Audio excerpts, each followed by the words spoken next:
So the last mod for a while, I expect, on the Specialized Levo Hardtail electric bike is to change the 32 teeth chainring, unbranded steel chainring that came with it, for a 36 tooth Hope chainring. And the reason for 36 is well, it's 4 teeth bigger, so it will give, and it's, I've been for a spin, and it just gives me that extra bit of reduction in cadence, as it were, and therefore speed.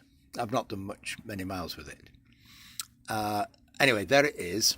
It fits, and it just fits with this chain guard here, and you can see there's clearance. I can touch my fingers through there between the cog and the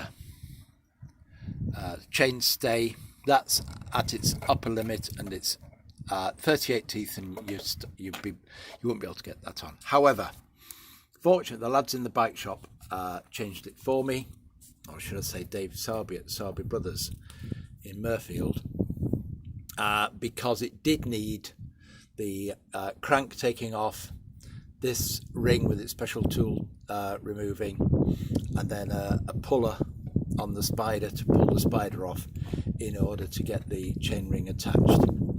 One point is, I had read somewhere that the chainring as fitted was threaded. This one takes the bolts, and so the existing bolts have been able to be reused, and no new bolts were needed. So this is a 2020 Specialized, so it's the latest year for it.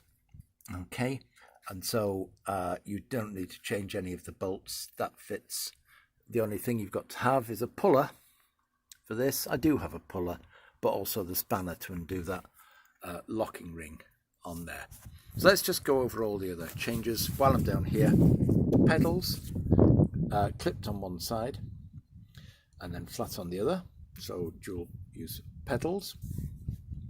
An extra link in the chain to accommodate the larger chain ring. Tyres changed from the Fat Max tyres that come fitted standard to the bike for normal road tyres. Mudguards, a rear carrier. What else? There's the front mudguard, which is just about being fitted. And there we go. Oh, handlebars shortened by 1.25 inches. Still plenty wide enough as they are. So handlebars shortened by 1.25 inches. More comfortable grips, a flatter area for the palm, to give me more area for the palm.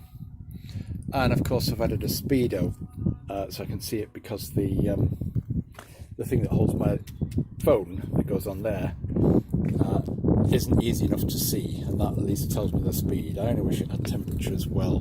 That's just a wired speedo onto the front wheel. The gap between the spokes and the forks, suspension forks, is rather large, but with this speedo and the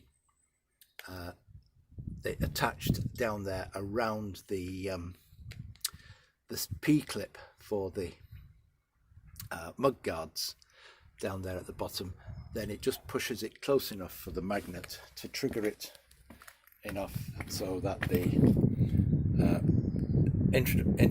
base layer Cat-Eye Velo 5, it is, but it'd be the same with any wired speedo, I think.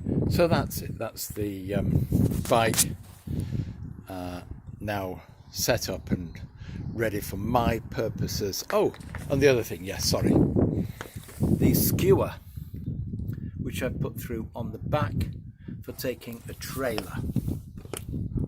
So there we have it, the extended skewer, in order to get it to go through, which needed just opening out, relieving of the hole on the Allen key side of the through axle. I've covered them all now, I think. there we go. My electric bike